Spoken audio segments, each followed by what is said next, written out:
Probably not going to play either. Okay, well, I hate to do this, everybody. We are just hearing, and you know what? This is such an exciting show. I think what we should do is try to rearrange this show with Kerry and see if we can bring it to you possibly over the weekend or possibly over another day. I need to fix some technical issues. As you know, here we are live, and this does tend to happen sometimes.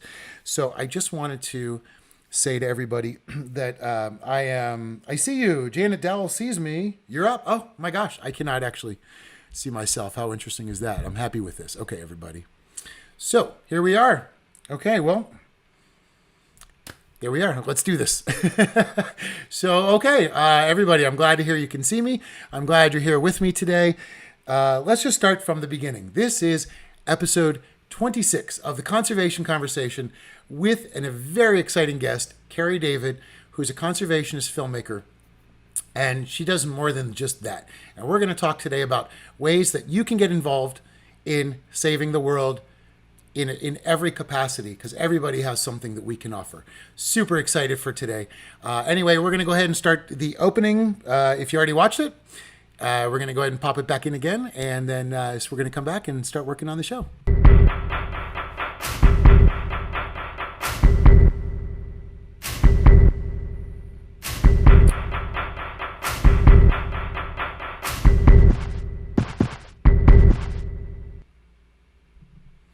All right, welcome back, everybody. So here we are, and it's great to see everybody with us today. I always love this opportunity to get to be with everybody because this is, like a very big family. This is a worldwide family that we have here. So it's very, very exciting. Again, if you have not joined the episode before, in just a second here, you're going to have the ability to pop up your chat. And you just can go through Facebook or YouTube and enter your chat, and it'll pop up on the screen here in just a few minutes. So today's very exciting. We're going to have Kerry with us in about 10 or 15 minutes, and we are going to start talking about... here we go. Hopefully everybody can see me okay now. We're going to start talking about her film, Breaking Their Silence. So what we want to do, though, is start off today, as we always start off, with a quote. So today's quote is by Dr. Jane Goodall. Of course, always one of my absolute favorites, and this is an important one for today. It says, "One individual cannot possibly make a difference alone. It's individual efforts, collectively, that makes a noticeable difference, all the difference in the world." And that is a very important part of my guest today, of Kerry's work, because what she does is filmmaking, which brings light to topics around the world that we can all then start to talk about, because education is one of the biggest keys to reaching out and changing the world around us. And the topics today, and the topic of the film, her film, are the women on the is an amazing story, but Kerry herself has broken many barriers by, as she says, letting us see poaching war through the female lens. And that's on every level. And one thing I wanted to talk about today was women in the conservation movement. There's a lot more visibility these days, but very often women's contributions tend to be overlooked in conservation. Yet, when I've traveled around the world, the most conservationists I've ever met were women, and usually the most devoted ones as well. There tends to be this sort of fantasized version of people going out and it's an action adventure film, and it's a macho thing. We're going to go stop the poachers and this and that. But in reality, women are the key to the conservation movement. And that's one of the things that Kerry's film illustrates, but it's also one thing that I wanted to illustrate about Kerry, because she's adding a new voice to the conversation that has not been there before, and that we really have needed. So I wanted to just bring that up. So what we wanted to talk about today is, well, as we talk about the power of women to make a change in the world, it actually goes back to the Greek times. And I'm not sure how many of you are familiar. There's a Greek play called Lysistrata. Now, Lysistrata is a very different example, but it's an example where women actually stopped the entire war. And if you haven't read the play, I'm not going to give it away. Just go read it. It's amazing. But women realize if they come together, band together, they can force men to stop this kind of nonsense. And so, what we have here is a more intellectual approach, a more approach that comes from the heart, And so what we see everybody, using that. Now, back in that day, women's visibility was mostly through sexuality. That was the Greek times. But throughout the course of history, women have always been central in roles. For example, in Native American roles, most communities revolved around women running the stock, running how the town ran, running the levels of all the different grains, and knowing what was happening with the agriculture, and basically being in charge of the majority of things. And the reason that I also bring this up is that we have Earth Day coming up on 420. And Earth Day is, we say Mother Earth. So, there's a feminine spirit that runs throughout the Mother Earth and that runs throughout the conservation movement. And I'm real excited today, like I said, to bring Kerry into this. I just wanted to say real quickly, I want to say hi to everybody. I hope everybody can see me. I'm not able to see myself on screen, so it might just be my own personal internet. But I just wanted to say, hey, John, thank you for joining us today. Michelle, I'm really glad that you're on with us. Barbara, it's always nice to see you here today. And Barbara, you're going to really love Kerry and her work, and getting to talk to her as well. I'm very excited. Hey, Kerry, I see you're watching also. Off to a little bit of a rough tech start here, but that's how things are. When you're live, you got to roll with it. And then Camille, thank you for joining. It's really nice to see you here on the show with us today. It's so exciting to see a lot of these names that are so familiar. And Holly, hey, Holly, it's my cousin there joining us today. Very excited. Cody, and hello. Thank you very much. WLC Wildlife Campus, one of the main nonprofits that really did, because it was a really fascinating interview and we learned quite a bit. And today it's another amazing aspect, because from Kerry we're going to learn about another aspects of the poaching war and the human toll on the poaching war, and a lot of other aspects of how we're all very connected to it. Hey, Javier's watching. Hup. Hello, Mr. Jared. Let's see. Sherry, thank you for joining. Jose, I appreciate you being here. Jose and Raphael. Coralie, I'm glad you're here. Javier said, hup. Good. So everybody's here. This is a really great turnout today.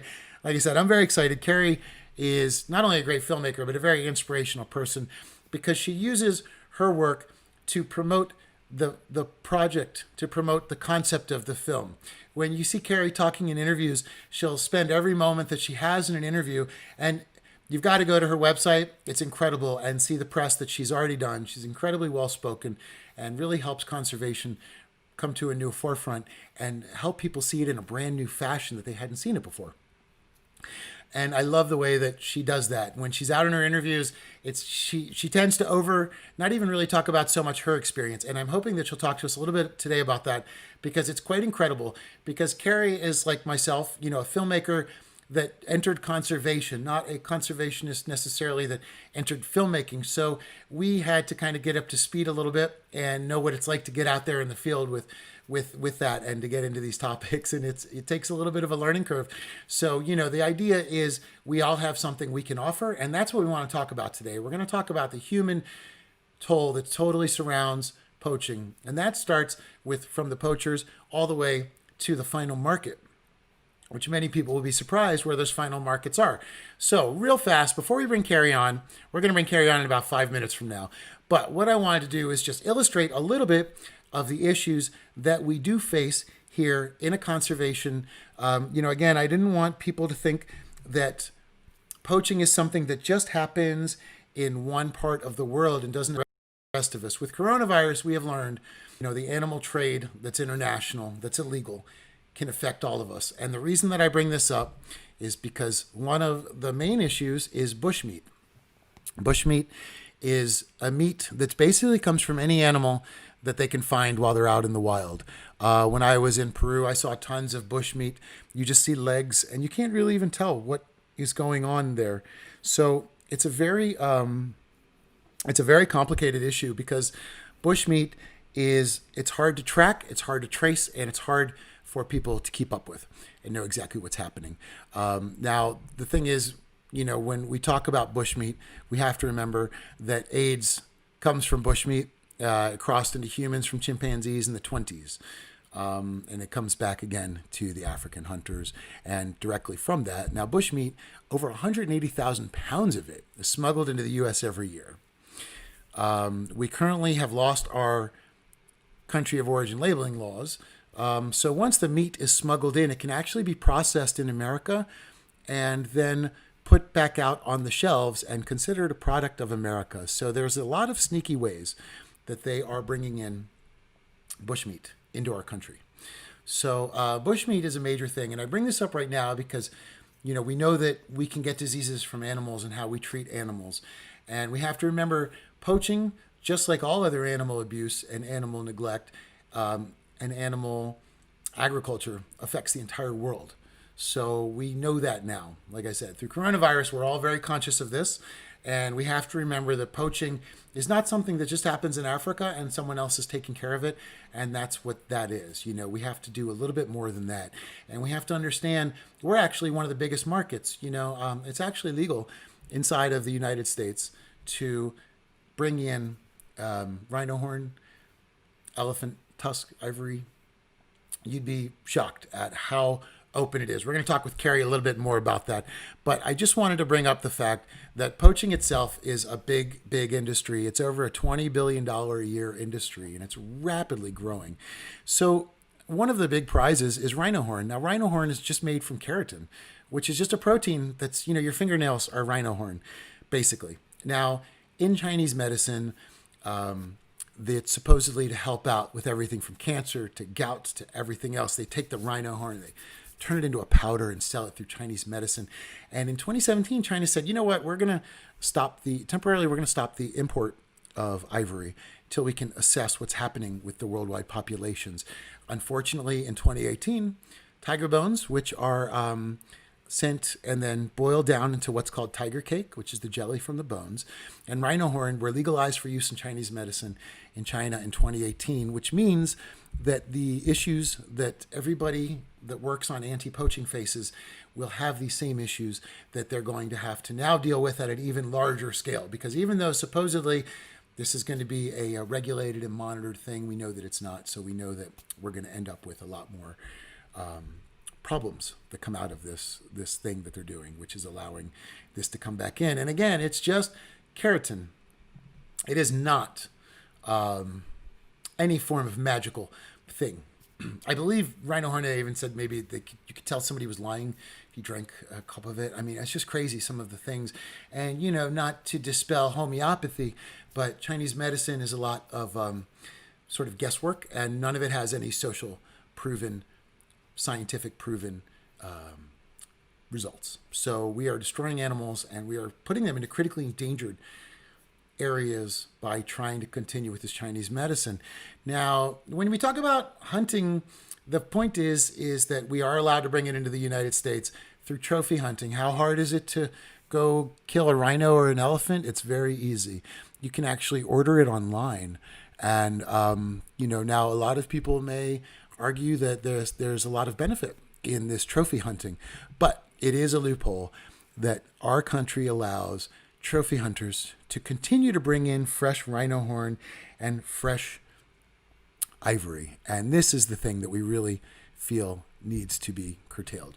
So it's a very important topic. It's something that affects us all, from the people living in the villages where they are poaching all the way out to where we are today. Because us here in the United States, as long as it's still legal, and we're going to talk to Kerry, you'd be shocked at how big of an industry it actually is out here in the United States. And all of us need to get our game up, and we need to find ways to prevent this, because this is the only way we're going to stop things in the future. Now, Kerry's film, let's go back to that again, because one more time, we're going to go through the poaching war through the female lens, and we are going to understand a very different perspective on it. But incredible film. What I want to do right now is just show everybody the trailer real fast, and then we're going to come back and talk to Kerry live.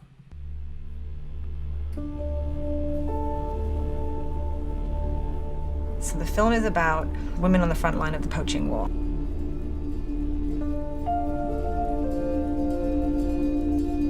I started to research the crisis that is the human-animal-wildlife crisis and the poaching crisis. And the more I researched it, the worse the information got. But I started slowly to hear about some incredible women in this space who were doing remarkable things, and there's a lens through which this crisis has not been explored.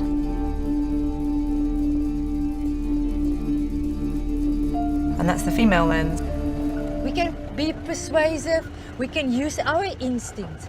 I also work with the animals with instincts. That sixth sense. It's the most amazing thing that God gave women. I think that is the disconnection that we see with nature. We need to be active in conservation, and we need to work and look at it from all kinds of different angles, find a way to work together. Whenever we see an animal in our community, like they chase it, they kill it, I told my community that this is nature. We need them, they need us. Let us protect everything.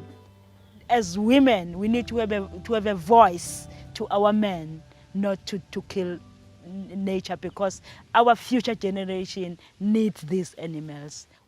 There's an amazing story here because each of these women, I want to support them, and I hope that through this film that people can research their organizations and volunteer for them, fund them, whatever's necessary to prevent us losing these incredible species to extinction, which could happen in as soon as 5 years, because that is how extreme it is. And I'm getting that the time is now.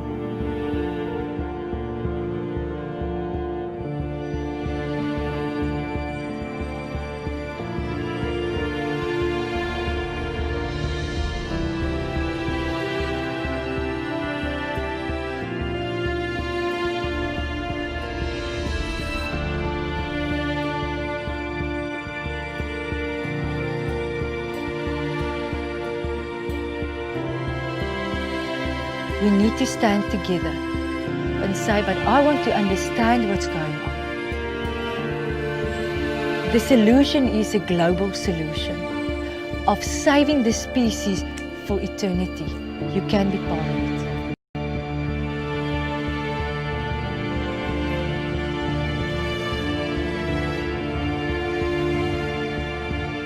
Most people don't act because they don't know. Most people don't act because they don't know. Because they don't know. Because they don't know. Because they don't know. You know now. You know now. Now you know. Now you know. Now you know. You know now. So what are you going to do about it? What are you going to do? What are you gonna do? What are you going to do? What will you do about it? What are you going to do? Most people don't act because they don't know. But you know now. So what are you gonna do?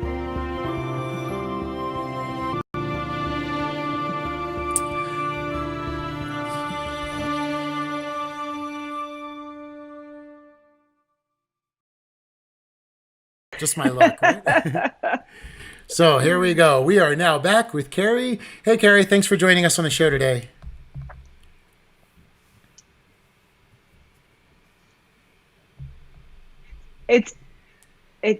It's showing that it says it's poor connection. You know what, everybody, we are having the worst time today with our connections. I hate to do this, but I'm very concerned, Kerry, that we're not going to be able to have the kind of conversation we need to have with this signal issue. I don't know if you're able to hear me now. If, you know, I'm wondering if we might be able to maybe talk on another day when we can get this kind of worked out a little bit. I'm so sorry to everybody. We tested it and everything was working fine. Okay. Now it's better. Nice. Okay. And then, of course, the moment we start. Okay. So here we go, Kerry. So thanks for coming in. We wanted to talk about breaking their silence.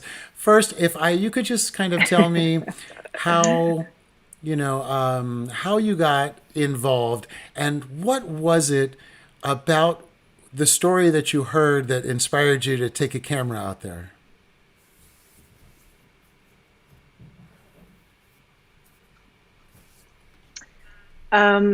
Okay, so I've always been an advocate, and so I can't say that I didn't know about the situation, but the thing that made me anger to action. I was actually going to a fundraiser at an elephant fundraiser downtown in Los Angeles, and I found out exactly how dire the situation was for our wildlife. And so I was traumatized, truly traumatized by it when I came home, and I thought, I can't say that I'm an advocate for animals and do nothing about it, because what I saw that night, I could never forget, couldn't pretend I hadn't seen it. And I didn't know what I could bring to it. I didn't know what I could do, because I'm not an animal specialist in any way. I wasn't a wildlife conservationist, but I was somebody passionate about wildlife and about animals. And I thought, well, okay, I'm a filmmaker. How can I bring that to it? And then from there, I had the idea to go to Africa on a wing and a prayer, basically, trusting in the process that when I got there, it would all unfold. I did obviously a little bit of prep work prior, and I hired an amazing team. And I thought I would tell this story through the female lens, because I hadn't heard it through the female lens. And I was curious to how women were helping and in what ways they were helping that was different from men. I knew a lot of men in the space, and God bless them, we need them. They're doing a phenomenal job. In fact, we met through Pete Bethune, and there's few better, right? That's true. Very true. So I took my executive producer, Keith Watson, was just phenomenal, because he basically rallied 13 of his friends in a matter of weeks. I had the budget that I put together and said, I don't know that we can do it on this small of a budget, but it's certainly, if we have a skeleton crew and everyone knows they're all going to be wearing a multitude of hats, we have a good chance of really sort of run and gunning. And I wasn't trying to make a Nat Geo film, because they do it brilliantly. Why would I want to try to do that? I wanted to make a film that people like me, just lay people who knew nothing about this poaching and the wildlife trafficking, could learn as I learned with my team, and let them in Africa tell us what's going on. I don't want to have me go over there and come back and say, oh, well, this is what's going on, because I didn't know. And so that was the impetus of the project. And I had a core group of incredible filmmakers working with me. I had quite a few as it all unfolded, but my core team that stayed with me the whole time were just phenomenal, and I couldn't have done it without them. That's incredible. I love the approach that you wanted to go down, take the camera down, and show everybody firsthand, because I think that's one of the keys where we kind of talked about everybody is able to. Everybody is able to make. You're back. Okay, good. There we go. Everybody is able to make an impact in a different way, and so your way was to go down and to let people see firsthand what was happening. When you were down, what was one of sort of the biggest shocks that you found, or one of the biggest misconceptions that you went in there with?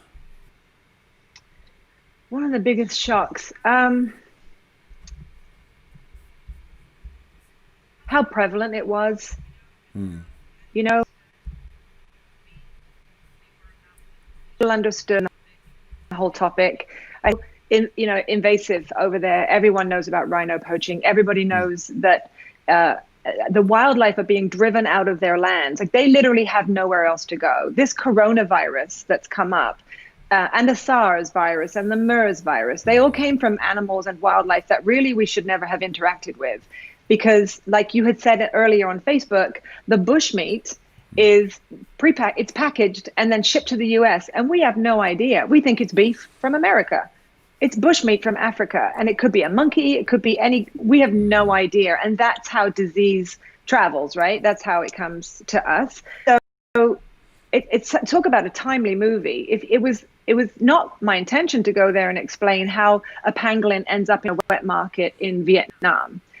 But that's what the film does. It will show you exactly how a pangolin ends up in the wet market in Vietnam. And we speak with two separate nonprofits in Vietnam, Hong Hoang and Trang Nguyen. Both have, I think, such spirit, because they're in a communist country where if they speak out about their government and the government's corruption and lapse laws and easy borders for all this wildlife to be trafficked through, they can go to jail. And they have had peers that are in jail and been given, women who have been given 10-year sentences just for speaking out about the government on wildlife.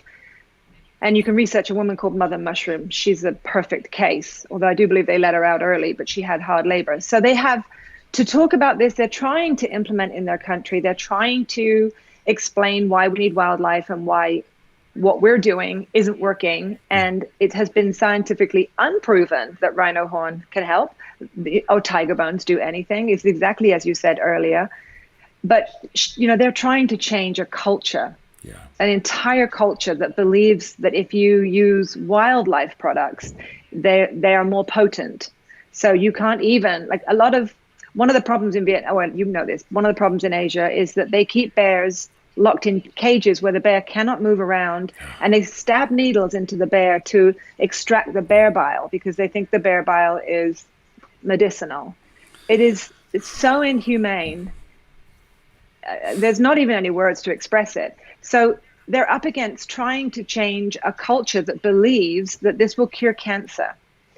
I guess what I'd love to share, I've talked a lot about the film, so I wanted to sort of share things I don't talk about a lot along the journey. Fantastic. And one of them was that, in Asia, say a grandmother gets cancer, the whole family will oftentimes sell their homes to get the money to buy the rhino horn that is they've been told will cure that cancer. So not only does the grandmother die, because rhino horn doesn't cure cancer, they now have lost their home and have to move in with their families. So I wanted to put a human spin on this problem. It's too easy to alienate Asia because what they believe is so contrary to what we believe. So I thought if I could invite people into this space, much like what you do, much like what I did, was to just meet people where they were and try to understand, and then maybe we could all come up with solutions that are less aggressive than kill everything and eat everything. Yes. Which China seems to do, and without any reservation. That's an amazing human toll that nobody really talks about, that these people have to sell their houses. The rhino horn, could you give us an idea, say how much a rhino horn would go for if they were going to go buy this, to try to help their relative? So it all depends on the size and weight of the rhino horn, but I'll give you an idea that the only thing on planet Earth more expensive than rhino horn is weapon grade plutonium. Wow. Pound for pound. Wow. That's really incredible. I wasn't aware of that. That's insane. Yeah. That is way I'm too going to try valuable. taking my ears out, see if that helps. Okay.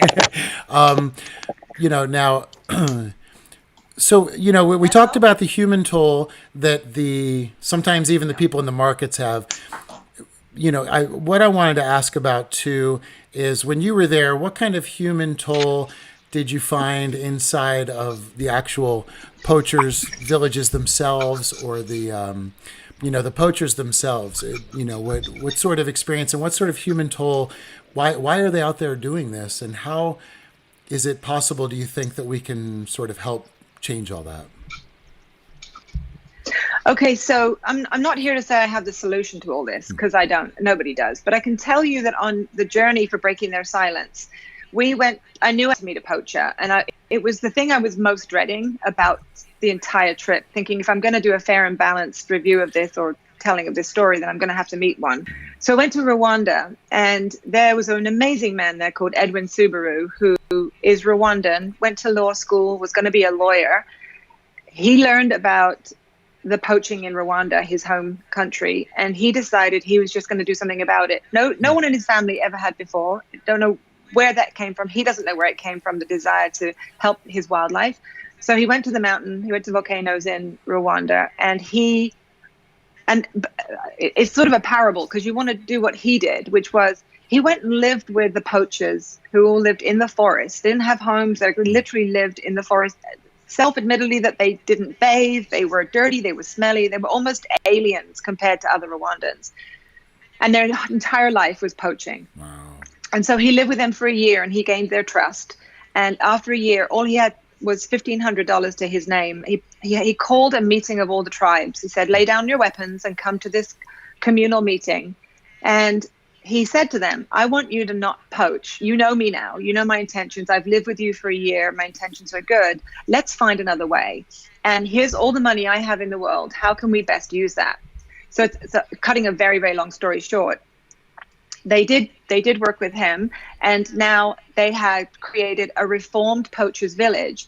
And when you go to that village, they take you around all of their huts in this acreage, and they tell the story of Rwanda. They tell the story of when they were poachers, and what they do now is they tell stories about their culture. They build homes for you to go and stay in, and their crafts, you can buy them. So it's far more tourism now, and they use the wildlife to bring the tourists in, and they work together with the wildlife, and they now realize how important it is to work with wildlife and not kill it, because they're more wealthy now not poaching.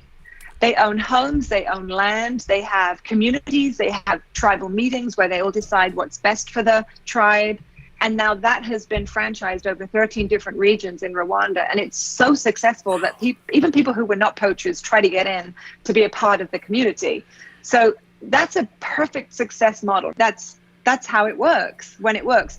And similarly in Botswana, before the new president, when Ian Khama was the president, Ian had a system whereby bring the tourists in and work together with the animals and protect the animals, and it worked well for 15 years. And the new guy comes in and says, yeah, going to change all that, lifting the ban off elephants, and 100 elephants were slaughtered that first month. Jeez. So we can do it. It's just this money thing coming in, right? This greed.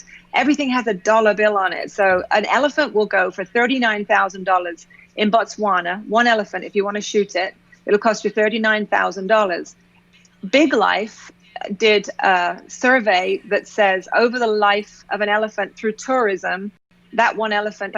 So in the long run, it is not more cost effective to kill the elephant, because it would have so much more value if they let the elephant live and just focus on bringing in tourism. Wow. You know? Wow, that's incredible. And you know, that's the best story I have ever heard. I love that they found a sustainable way to make ecotourism the winner in the whole thing. You know, that the animals are worth more alive than dead.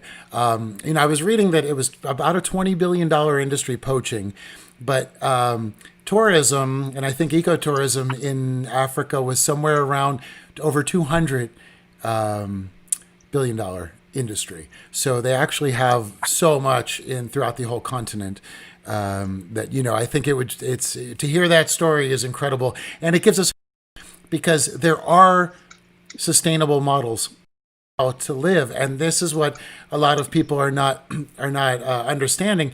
And it's also important what you were talking about, the fact that these people, you know, this is all they have, and they are starving, they are hurting, they are doing this, you know, because of money. So in a lot of ways, we have to find ways to help them with poverty, and we have to try to help the people in order to help the animals. And like we were talking about, we have to help the animals to help the people. It's a very, you know, integrated relationship.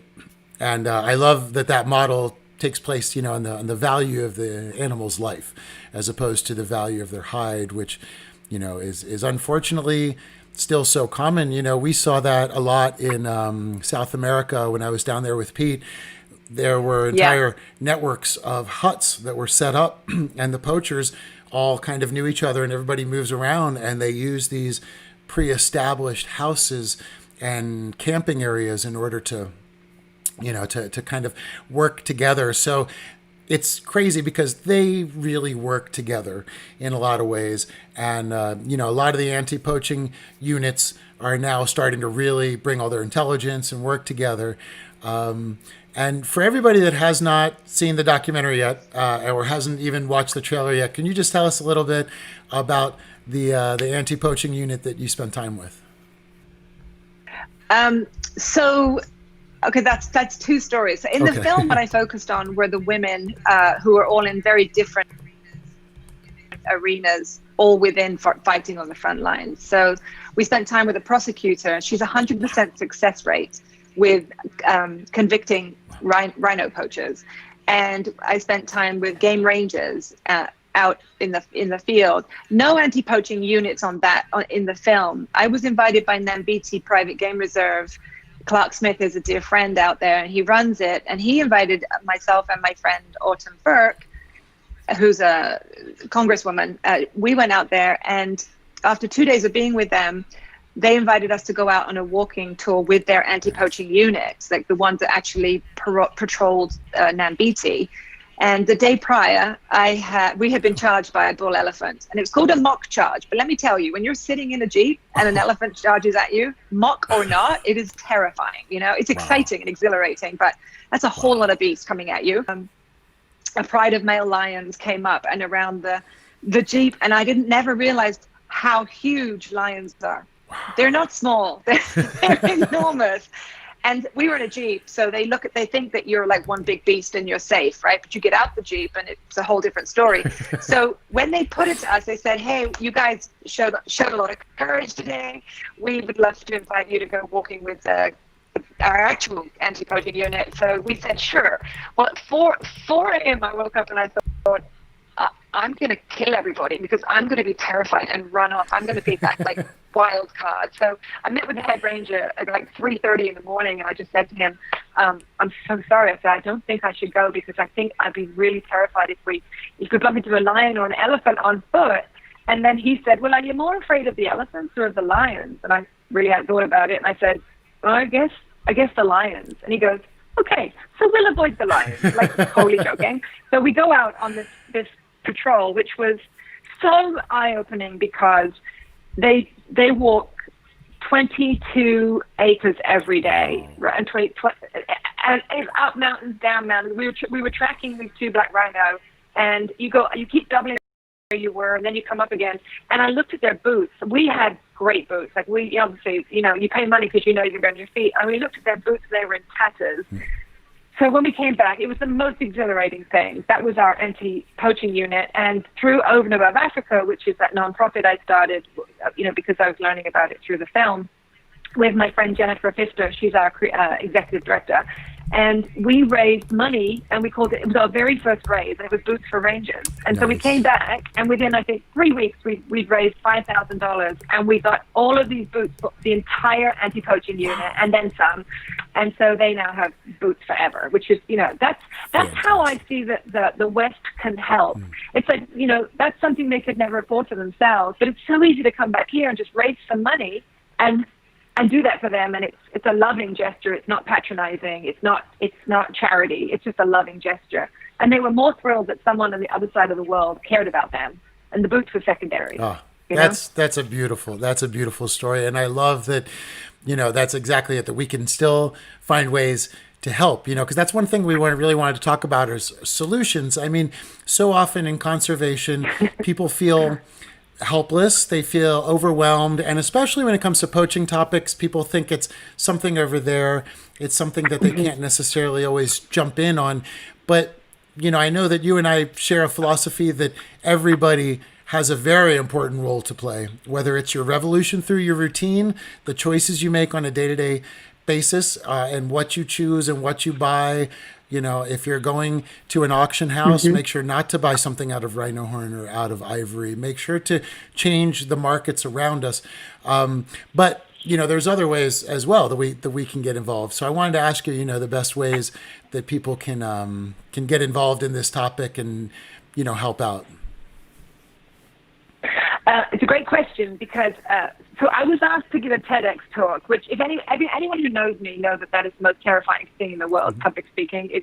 So I immediately wanted to say no, but it's so far off. I thought I'll say yes, I'll say no later, and then suddenly it was here and I had to do it. And I thought, now I have been able to digest the film. The film has been winning all these film festivals. I thought, what is it that I really want to share with people about what I took away from that? And it was about accountability. It was just that each one of us has a unique skill.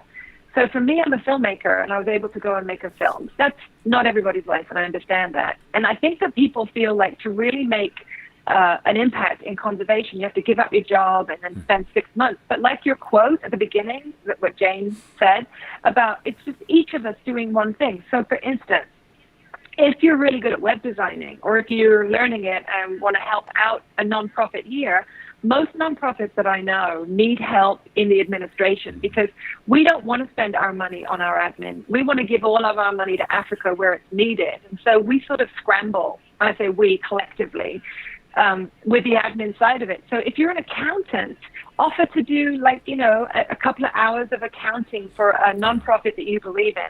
Offer to do and try to get more members for some of the nonprofits that you believe in. Like, there's so many small ways that you can actually be super effective, because one small nonprofit cannot do everything effectively. We find ourselves sort of just doing everything we can as we move along. But if people were to say, hey, I'd like to try to get you more members, how can I help? Or, hey, I'm really good at graphic design, can I design a t-shirt for you? Or, hey, I'm really good at merchandising online, let me help you work your merchandising link out. You know what I mean? Is like, these are the ways that are small to the person who's offering the services and massive to the nonprofit, who can then really focus on getting the money to where it's needed. But beautifully said, beautifully said. And, people always ask me, how did you start out with this? What did you do? And that's exactly it. Once I decided that I wanted to help in conservation, do anything I could do to help, I just started volunteering. I said, hey, let me edit this for you, or let me try to shoot this day for you, or let me come along and do what I can do. So it is. It's a fantastic way to get to meet everybody, get to jump in, see how things work. And and there's never a shortage. There's never a shortage of problems for us to be working on, and nonprofits especially run on fumes. So every time somebody can help out. Now for Kerry's nonprofit, you can actually go to Breaking Their Silence, and you can go to her. You can go to the film website, and from there you can click on how to help, and you can go check out the other nonprofits there, because I think it's important to. And just, another thing I wanted to talk to you about is that's another way that there's a new sort of hybrid of documentary filmmaking that's going on, where we're going into new communities, we're taking cameras into new places, but then we're finding ways to make those movies become acts of good for the communities that we're in, So I just think it's really beautiful that your film has also not only brought attention to the topic, but has been able to actually, help fundraise and do very practical things like, talk about, it's fantastic. And every little thing down there helps those guys. And I know that they have a difficult time putting together, the money to keep everything running. So, they're running on fumes too. And so everything we can do to help them is a huge help. So encourage that. Now, Kerry, the other thing that I did want to talk about to you today, which I think is fascinating, I think a lot of times also in conservation, people also feel this, kind of like you said, there's this. Well, can I break something exclusively on your podcast? I would love that. Yes, please. We have a delay. Okay, no problem. Sorry, tell me. I'll do that afterwards. Continue with your question. No worries. Here we go. What I was saying is, it's actually, it's perfect, because everybody that can support the film now knows also that money part of it always goes back to help. And I think that that's a new model for filmmaking, and it's something that's very unique, and it's something that I love that you're doing.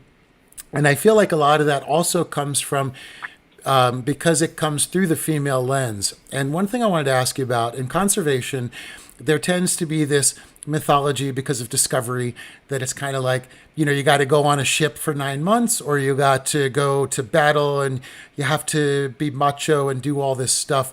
And it tends to be an imagery very male dominated through the television programs. Now we're breaking away from that because we're getting more and more films online and things are changing. So I think your film in itself is innovative because it brings the female perspective, female story of a story we all know through a brand new way for us to see it. And what I wanted to ask you about is, for me, my travels, I have always met the majority of the conservationists that are really out there that have the passion are women, and they tend to be slightly overlooked, I think, in when we talk about it in broad strokes. Have you found that to be the case, or has that been, how do you see the representation in conservation?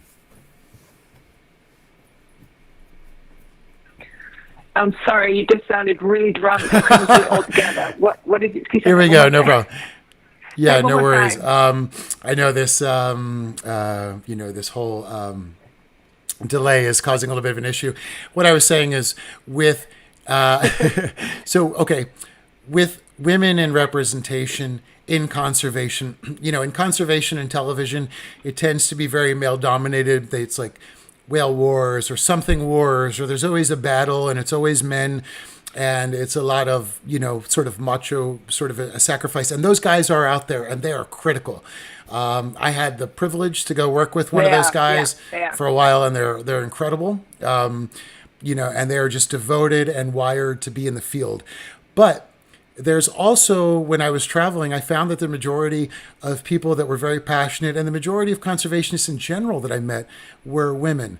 So I was wondering if you felt that, there's sort of how do you feel about representation in the conservation movement for women? And now that we have these films, do you think it's changing and expanding a bit?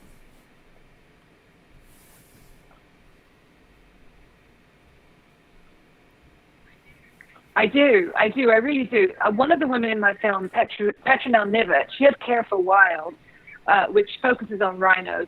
She'll take in any orphan from a poaching incident, but she focuses primarily on rhinos. She has an incredible volunteering program at Care for Wild, and she brings people in from all over the world, a lot of her. And when I asked her about, obviously they need the help, but I said, is there a bigger plan to it? And she said, absolutely, because they come from all of these different countries. They'll come to me, they learn exactly what the problem is, and they'll go back to their countries and then impart that information. And so awareness is key to ending all this slaughter and barbaric behavior towards this wildlife. It's funny, as you were talking about this, the men versus women conversation, both are crucial to this, right? We got to have them both, but we come at it differently. Men, much like the males in the animal kingdom, come at it with their teeth and their fighting and their nailed claws, like just coming at it like aggressively, and there is a place for that. Sometimes we need that. Women, much like the female animals, are more nurturing, the lion licking her cub and the elephant mom putting her trunk around her calf. Like there's a coming together that women do organically. We seem to like to look for the compromise to find the win-win, which doesn't always work, but it has to at least be tried. And I think that that's the magic of bringing men and women together and bringing women up into higher positions in conservation where they really have a true voice, and then it's not a vanity credit, so to speak. That's what we need to end this, right? Because those two forces together, undeniable. That's where you see change. In my opinion, yes. My humble Beautifully opinion. Beautifully said. It is very much a yin-yang, because there are 1,000 different aspects that these issues always have to be tackled at. And I think it's like you said, men have certain skills and women also have certain abilities, and those two together are unstoppable. And, we have seen that in how everybody works. Now, everybody, we're getting a little close to wrapping up. So I just want to say, if you have any questions for Kerry, please put them in the comments. I just want to say hi to Sherry. Camilla said there's some absolutely amazing women making a difference, just as there are men. It's just about working together, which is what you were talking about, Kerry, which I really love. It's like we talk about here on the Conservation Conversation. Having a conversation is important because we are a giant encyclopedia set. We all have experiences and we all have knowledge. And the more we have conversations, the more we share that knowledge. And the further that can spread, and those seeds of knowledge can grow, and we can learn to educate each other and educate ourselves throughout the internet era. And that's another thing I love about your film, is that you're bringing a new perspective and a new conversation to a very ongoing dialogue. And it's very important. It's very fresh, and it's exactly what's needed right now. Scott Wilson says, a day without learning is a day without truly living. Blessings to you both. And, I do love, Kerry, that you always use your opportunities when you're doing your press to just educate people on what's happening and how they can help not only the villagers, but the people that are fighting the poaching as well, because it's such a complex human issue. Now, everybody, if you would like to go ahead and pop some questions up, I can pose those to Kerry before we end. But Kerry, I know you said you had an important announcement or an exciting announcement that you wanted to make for us here on the podcast. So please go ahead. I'm excited. Breaking news. Yes. So it's exclusive. Yeah. So we've been playing film festivals, and we've been so lucky. We've won, well, as of last night, we won another one. We won the Platinum Award at the Houston World Fest International Film Festival, which is the world's oldest film festival. Congratulations. Fantastic. Their 53rd year. So we were just blown away in all of this news of the coronavirus and doom and gloom. We got an email that we won. So that was so exciting. Thank you. Our team were just glowing. But we get so many comments of like, I'm not at that film festival. How can I see your film? So, as a filmmaker, it's all about distribution. Mm-hmm. So here's the thing. I have some very indulgent investors. And, we were about to start the distribution process right when this whole quarantining thing started. But I had a conversation with them saying, our film literally shows you how a pangolin finds its way into the wet market for the layperson to understand what this problem is. For us to sit on it in this situation, it's almost a crime. I said, what if we did a sneak peek, just like 2 nights only of screening the film, pay-per-view, and it's a sneak peek, it's not full distribution. And they said, yes, they'll do it. So what we're offering is it's a sneak peek on 2 separate days, May the 9th and May the 14th. It's a rental only, so you can rent it for a 24-hour period. And each rental comes with one of Africa, which is a $60 value. And I have not got the link to share with you yet, but it's going to definitely be on May the 9th, and it'll be under screenings and breakingtheirsilence.com/screenings for all the information when we have it, and then we'll blast it all over social media. But they allowed me to do it, which is, it's a big risk for them that, we may not get distribution because of it, but they understood too that this is more important that we share it with the world right now and let them see these men and women who are in the film, it's not men, and see what's actually going on in it, because you'll have more understanding of like, why are we all self-quarantined right now? I don't understand it. The film will help you see how it all happens. It's a part of the journey, but at least you'll have some kind of context of why we're all self-quarantining right now. That is exciting. That is great. Thank you for sharing that with everybody. As you guys just heard, because I've been the same way. I've been watching you get all the awards, and I thought, I got to make it to see this film, and just waiting for distribution and waiting because if you guys weren't able to hear that, Kerry is actually bypassing the standard distribution route and saying, it doesn't even matter. The information needs to get out there. I'm putting it online.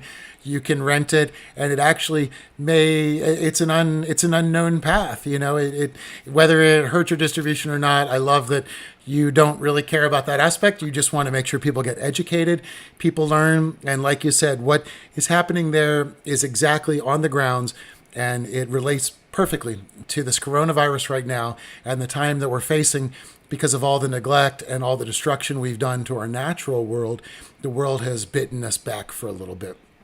So, you know what? While we're at home is the perfect time for us to start re-educating ourselves and learn about it. So very exciting. And we will put the link up as soon as you have it. And I will make sure that, we get everybody to know about that. So that's super exciting. I can't wait to see it too. Okay. Great. And let's see. I'm so glad this film is gaining so much momentum, because the other challenge is, when you make a conservation documentary, most people don't know this because most people watch National Geographic, and like you said, they do their thing. They're very good at it, but it's a different formula.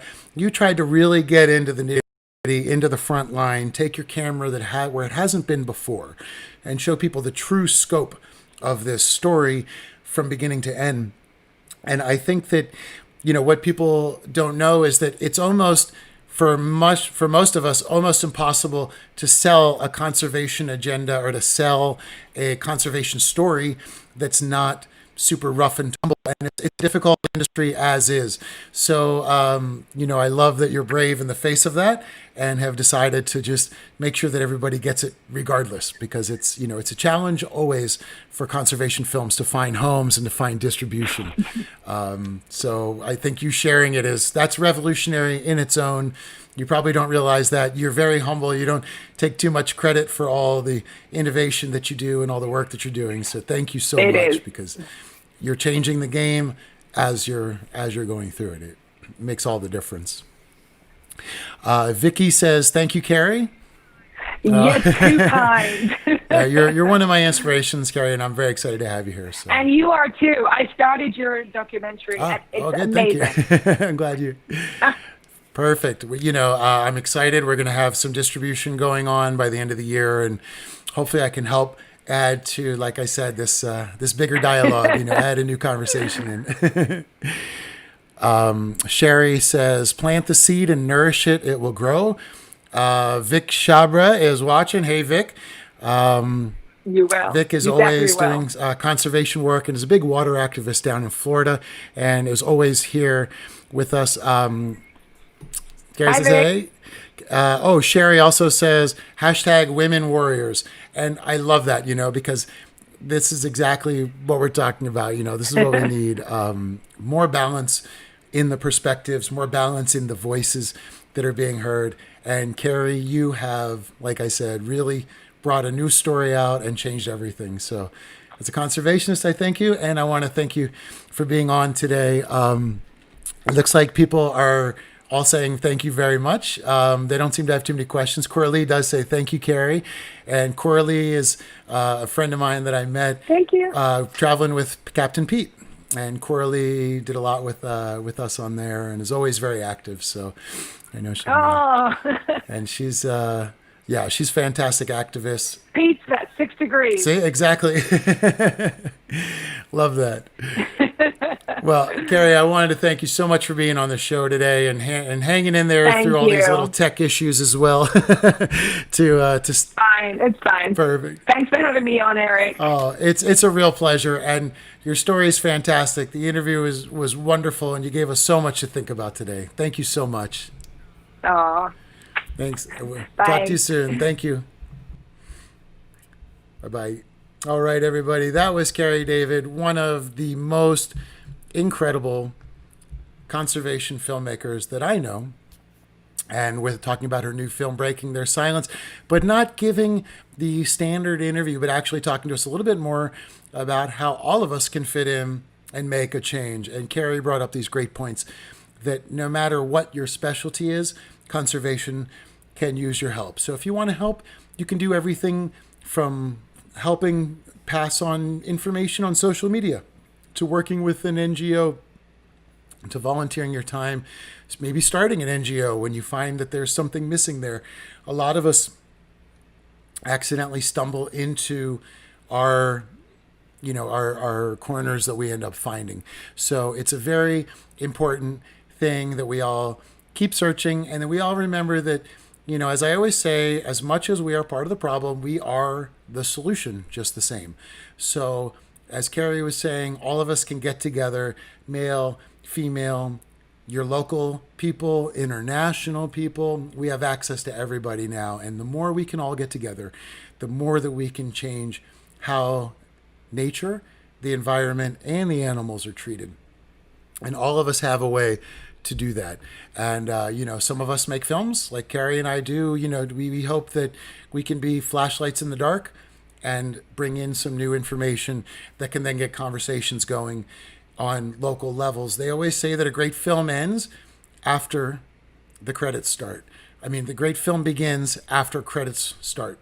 So I do think that Kerry has exactly one of those kind of films where when you walk out of it, you will take all the information you just saw and your soul will chew on it for a few days, and you will be moved and you will be brought to action, and that's what I love is when you see these people that go out there and do these, it just calls you to action. So, it's really important. Oh, and Vic did have a question. What's Kerry's next project? Sorry, Vic, I got that too late after Kerry had already signed off with us, but you can go to Kerry's website and check out her new project. And her actually let's see, I put it there in the, should be in the links below, but you can easily go to kdcfilms.com. Kerry is very modest. She never promotes herself. But let me tell you, for somebody to say, I'm just going to go tell this story on the front lines of the poaching war, you're talking about somebody going to a very foreign area in a totally different way of living in incredibly difficult conditions. These conditions are so difficult that trained rangers have a hard time surviving. So, like Kerry said, they had to really prove themselves. And for somebody to have the passion to say, I'm going to take cameras over there. Listen, when you take cameras over there and there's gunshots and battles, and even if you're just out in the field, you are a walking target. People know about you. Kerry put it all on the line to go tell this story and to bring the story back to us. And it's like tennis. She just, clicked it. The ball's back in our court now. So it's a fantastic film. And again, she announced just here on the show that she's going to be doing ahead of screening. So I'm very excited for that. Everybody is very, very, I can't wait. And we will keep you updated because again, I'm a very big fan of this documentary, big fan of Kerry's work. I will make sure that you have the necessary links needed to go see that film when it's available online. So yeah, Vic, like I was saying, if you go to Kerry's kdcfilms.com, you can check out her new project, and she does have a new project she's working on right now. But I probably couldn't pitch it nearly as interestingly as her website could. So I encourage everybody to go to her website, or you can go to breakingtheirsilence.com. And from there, you can click into how you can help out, and that can take you to over to Above Africa, her nonprofit that she also works with, and beautiful stories there as well. Dirk says, hey, Dirk, by the way, glad to have you on the show. Dirk says, so good to hear and see good people doing real good things. Thank you, Kerry and Eric. And, I want to quote one of Dirk's lyrics right now: evil flourishes when good men do nothing. So good men, good women, we are all, it's all on us. We are behooved to go out there and to do what we can do, because otherwise evil will flourish. And that is very true. Sherry, yeah, she is an amazing lady. Absolutely. Please go check out her website. I can't encourage people enough. And Coralie, it's nice to see you on here. Vicky, you as well. And yeah, it's nice to see everybody. I do apologize for all of our tech issues today. Thanks everybody for joining in. This is always my favorite part of the week. I know it's been a little inconsistent. As most of you know, I'm taking some radiation treatments right now for my cancer. So sometimes it does interfere with my ability to keep the show on. But I am going to be bringing it to you every week. And I also have a very interesting thing that I would like to announce. I don't know, Vic, if I'm allowed to talk too much about it, but starting on Earth Day, we're going to be launching Peace Vision. And I'm not part of the company that's launching it, but I am one of the filmmakers that's going to be working with Peace Vision to bring you some very unique content in a time of turmoil. So Peace Vision, and that launches on Earth Day. So hopefully everybody has some great Earth Day plans. I know this year is a little bit odd. I was thinking about maybe just having an informal show and let's all just get together and talk on Earth Day, see what's happening. Let's report around from where we are. Let's talk about our local issues. Maybe let's just have a quick chat, everybody, on Earth Day. I would love that. And find out what's happening in your part of the town. What issues are you concerned with? And, they're being drowned out a lot by coronavirus. A lot of people have a lot of concerns. There's a lot of economical issues right now. People are suffering in many different levels, in many different ways right now. And it's a very difficult time. The earth and the animals still need us, and we need to make sure we bring that conversation back. Because even though we are going through coronavirus and we are all going a little nutties in our home, everybody's here, it's actually the perfect time for us to spend with our online community and our online friends. And luckily, we have conservationists around the world. And that's why I love this show, because we get conservationist perspectives from everywhere. So I just wanted to join everybody. I just wanted to thank everybody for joining me today on this very special episode with Kerry. And we are going to go ahead and, like I said, we'll get those links for her screenings coming up. And please join me on Earth Day for I guess we'll just call it a roundtable. Why don't we get together and talk about some of the issues that we're facing, some of the issues that we can learn how to solve together, because that's the key. Just like Kerry said, we can bring all these perspectives together and move forward together for a better future. And so I thank Kerry for being out in the field and risking her life and risking all of the time and stress and everything. And even though she went out to shoot the film, there's no, like I said, there's no ever guaranteed distribution for us conservationists. So she went out doing it as an act of love, knowing that she'd be able to bring it to an audience somehow. And even though she's still in that process, she's bypassing it because she wants everybody to see this film and understand that everybody can help. You know, you don't have to be a superstar. You don't have to be the ranger out. You don't have to be, this image of this wild in the field person. I've done it quite a bit myself. I've gone out in the fields and definitely done some crazy stuff, but it doesn't matter. Sometimes sharing information on social media can have just the same impact, and all of us are needed. All of us play our part. All of us have our job, and all of us together can change things, because we have to remember we are all connected. And please, if you're going to take anything out of the coronavirus, just think that we have this great opportunity because we've had this shared experience, cultural experience together. And, as we've talked about before, we used to have lost our shared cultural experiences when the internet became very prevalent. Those that are my age, I'm 47. When you think back, everybody remembered certain events, whether it was an Olympic event or a TV event or a movie event or something like that. We all remembered and we all had the same cultural experience. That has disappeared.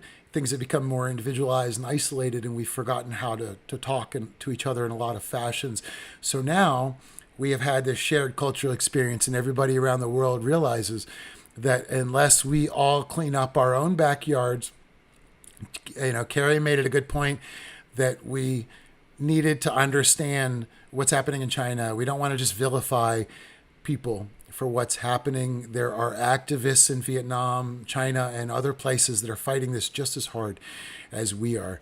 And if everybody, that's also noticing the coronavirus, please remember that we have over 80 wet markets in New York City alone.